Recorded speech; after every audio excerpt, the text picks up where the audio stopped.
tous. Et de retour en France, Emmanuel Macron n'échappera pas au dossier brûlant du moment, la réforme des retraites. Le président de la République va devoir faire face à la contestation alors que le texte sera examiné en commission au Sénat dès mardi.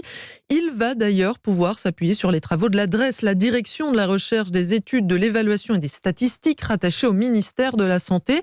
Puisque d'après ces résultats, Barthélémy Philippe, les Français pourraient travailler 2 ans de plus puisqu'ils vivent plus longtemps et en meilleure santé. Oui, les hommes âgés de 65 ans peuvent espérer profiter de leur retraite en bonne santé pendant un peu plus de 11 ans. Au même âge, le résultat est encore meilleur pour les femmes. Leur espérance de vie sans incapacité est proche de 13 ans. Dans les 2 cas, c'est près de 3 ans de plus qu'en 2008. En France, la durée de vie en bonne santé s'allonge, ce qui peut justifier la nécessité de travailler plus longtemps, mais pas forcément avec cette réforme-là, estime Mathieu Plane, économiste à l'OFCE. Là, on est sur des moyennes. La France se situe plutôt dans une position bonne, mais cette espérance de vie en bonne santé n'est pas la même selon votre niveau de vie. Et on voit qu'il y a des différences assez notables entre un cadre et un ouvrier notamment. Cette réforme-là, elle porte surtout pour les catégories d'actifs qui ont commencé à travailler relativement jeunes. Ça concerne assez peu les cadres. Autre enseignement de l'étude, après 65 ans, les Français vivent plus longtemps en bonne santé que la plupart de leurs voisins européens,